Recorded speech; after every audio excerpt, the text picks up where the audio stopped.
I'm Julie McDonald with the headlines on Al Jazeera.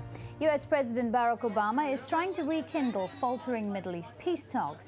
He's invited the Palestinian president and Israel's prime minister to meet him separately next week. High on the agenda will be Israel's construction of illegal settlements. Al Jazeera's senior political analyst Marwan Bashara in New York said that issue must be sorted out now before the numbers of Jewish settlers make it impossible to do so. If they continue to grow with industrial zones and bypass roads, they will reach something like 1 million within a couple of decades.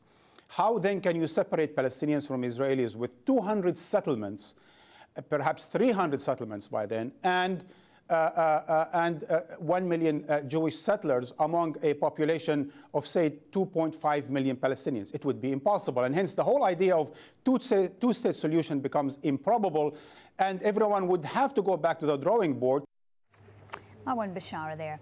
Now, victims of a toxic waste disaster in Côte d'Ivoire are being offered $1,600 each in compensation from a Dutch firm. Trafigura's payout relates to an incident back in 2006 when hundreds of tons of waste were allegedly dumped in the country. The company has accepted that, at worst, the material could have caused a range of short-term, low-level flu-like symptoms and anxiety. Trafigura still denies liability for any injuries or deaths. Now, one of the youngest people ever to be held at Guantanamo Bay has been celebrating the Muslim festival of Eid with his family for the first time in 7 years. Mohammed Jawad was freed last month after a judge ruled that he'd been forced to confess.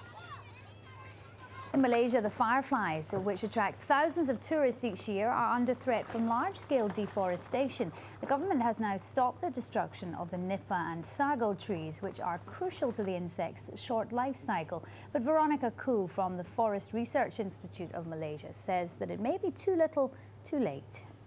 The population might actually just disappear one day because without the natural habitat, the fireflies won't be able to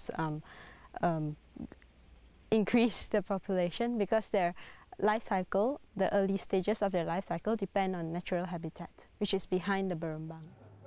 And don't forget, you can watch Al Jazeera online. Head to our website, aljazeera.net/English, and click on the Watch Now icon. Those are the headlines here on Al Jazeera. I'm Julie McDonald. Bye-bye.